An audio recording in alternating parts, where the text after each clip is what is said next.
V centre obce sa nachádza jeden z najstarších murovaných kostolov v blízkom okolí. Pochádza zo 17. storočia a zaujímavý je aj tým, že má netradičnú väžu. Kostol je zasvetený k povýšeniu Svätého Kríža. Oltár pochádza z 18.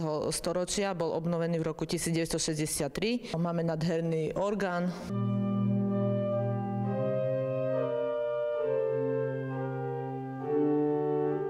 Veľmi nás prekvapilo, že na tomto starom orgáne hralo mladúčké dievča. Na takomto veľkom nástroji je skutočne ťažké hrať, pretože musíme dávať pozor na ruky aj na nohy. A ty už ako dlho na to hráš? 6 rokov. Možno aj vám napadlo, že v Brezove by logicky malo byť veľa bries. Opak je pravdou a okrem množstva sivočiernych stromov, tam majú popri jarku vysadenú agatovú aleju.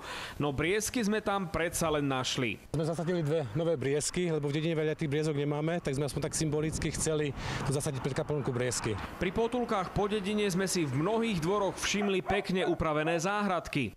Tu sú muškáty krásne.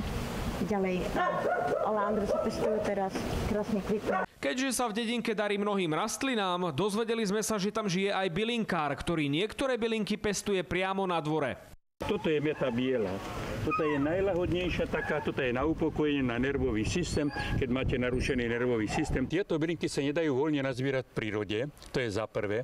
A za druhé, keď sa šľachtia doma, tak majú určitú kvalitu. Momentálne mám asi tak na 30 chorobylinky, ale ináč mám 100-ročnej úrody už 50 bylinkov. Tak takýto obraz sa vám naskytne iba na dobrej dedine. Teta, čo to nesiete? Som si kúpila sliepky a budú na vajíčka. Výborné. Takže a doma máte ešte možno nejakú hydinu? Máme sliepky len. Kedysi sa v Brezove gazdovalo. Obrábali sa role, choval sa dobytok.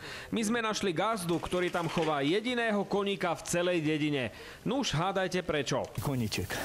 Celoživotný koníček, celý život kone a kone. To drevo, čo teraz dávate, či to utiahne koník? Uvidíme. Z Brezova Michal Ilkanin, televízia Joj.